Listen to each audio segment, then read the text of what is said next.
Neurose, psicose e perversão, diagnóstico diferencial.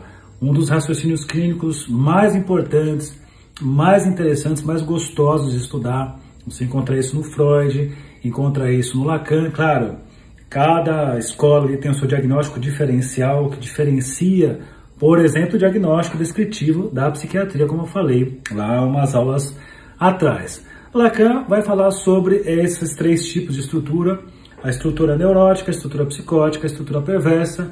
Mas antes de chegar nisso, eu acho legal falar de uma parte que o Lacan estabelece na sua teoria clínica, que é real, simbólico e imaginário.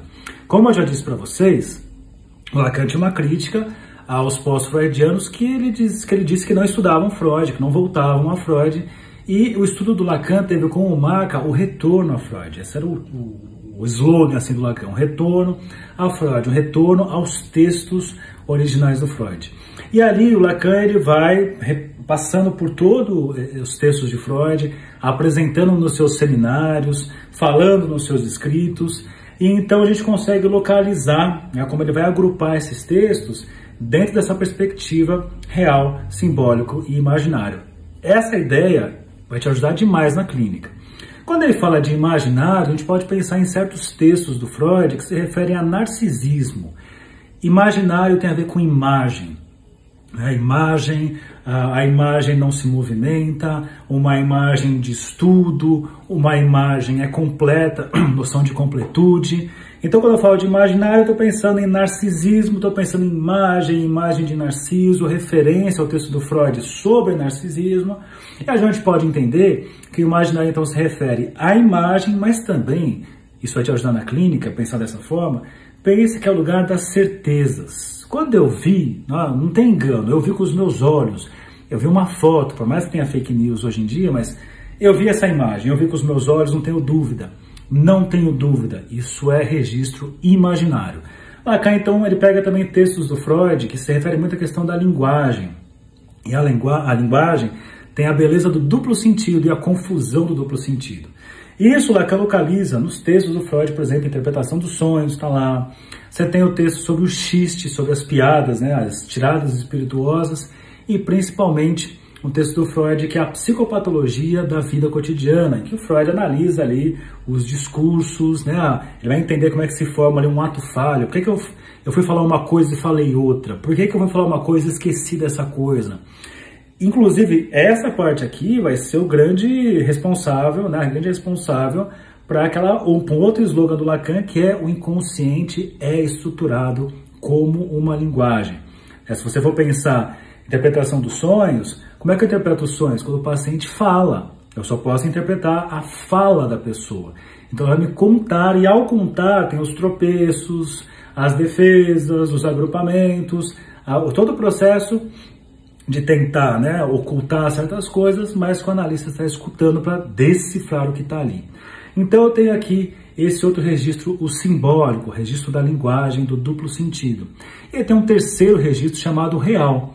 O real é aquilo que escapa ao simbólico, é aquilo que escapa ao imaginário, é aquilo que é maior do que tudo isso. E eu posso pensar então que o real é como se fosse o antes do Big Bang. O que existia antes do Big Bang? O que existia antes da palavra? O que existia antes da palavra eu chamo de real. Então o real é aquilo que está antes da palavra, está antes da linguagem. E detalhe, a linguagem que ela vai transformar o real produzindo realidade, mas isso é assunto para um outro momento. Então o real é aquilo que é indizível, o real é aquilo que está antes da palavra, e o real também é aquilo que está depois da palavra. Porque às vezes eu falo, e chega naquele ponto que, aquele nó, né? A voz embarga, trava, não vai mais. É aquele ponto que é pura angústia, porque é o reencontro com o real. Você pode enxergar assim o real como um universo, e eu tenho ali um segmento que é onde a linguagem entra aqui, ó, e daqui para trás é real, daqui para frente também é real.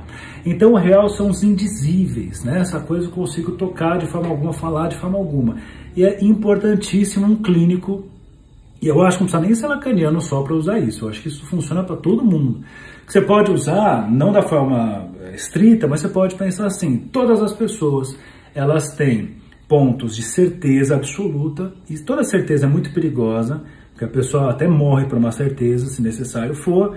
Tem o ponto dos duplos sentidos e tem o ponto do sem sentido algum, dos indizíveis.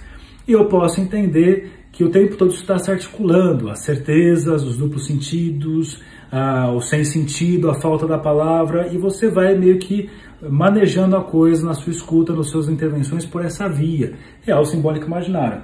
Aí, uma vez pensado nisso, junta-se essas coisas aqui para pensar na estruturação de uma clínica, para pensar na estruturação de um processo clínico, para pensar, por exemplo, como é que as estruturas se articulam dentro dessa perspectiva. Que estruturas? Neurótica, perversa e psicótica, o tal do diagnóstico diferencial. Já falei numa outra aula ali de hoje sobre as posições, né? Diante ali da castração, diante da falta, eu tenho lá a pessoa que vai aceitar, vai sofrer com isso, mas aceita de alguma forma, né? É difícil engolir, mas vai aceitar, que são os neuróticos. Aquela pessoa que vai negar, aí o Lacan tem uma leitura diferente de Freud, traz a ideia de fora-oclusão, que tem a ver com fora do prazo. É como se fosse assim, no momento que você pôde reconhecer a castração, a falta, e a partir de então você desenvolveria recursos para lidar com ela, você não quis. Então agora que você precisa, você não tem. É como se fosse assim, ó, um dia você vai viajar para a Rússia, você tem que aprender russo. Ah, não vou aprender nada, não quero saber. Um dia a viagem chega. A gente pode pensar assim, que um dia essa pessoa de estrutura psicótica, ela vai precisar utilizar recursos, né, que ele poderia ter desenvolvido naquele momento e que não desenvolveu. E o que vai acontecer nessa hora vai ser invadido por indizíveis. Então a gente pode pensar, nesse caso aqui, que no neurótico eu tenho tanta questão imaginária, tenho tanta questão do real, dos seus indizíveis, mas tem na questão da linguagem, que vai conseguir, de alguma forma, falar dessa dor, dessa castração, dessa ferida.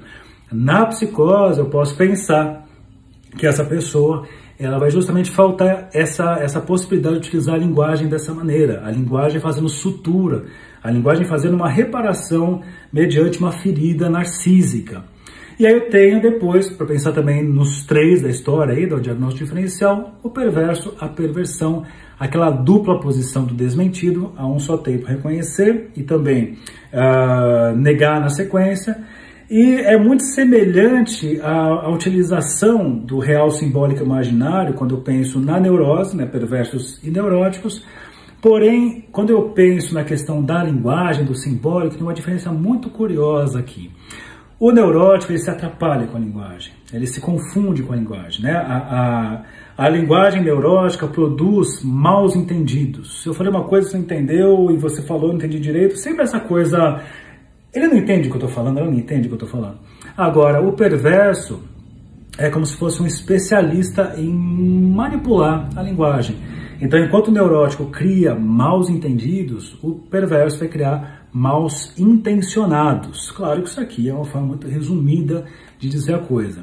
Agora, imagina esses três tipos de perspectivas, três tipos de estrutura, melhor dizendo, como é que eu vou pensar numa clínica em cima disso. Então, é legal passar por aí, é legal você pensar, por exemplo, no esquema L que o Lacan vai propor, né, que eu tenho o eixo imaginário, a linha, eu tenho o eixo simbólico. Você começa a enxergar a clínica, de verdade, assim, quando você começa a estudar isso, a clínica salta, assim, nossa, é muito claro pensar e fazer por essa via.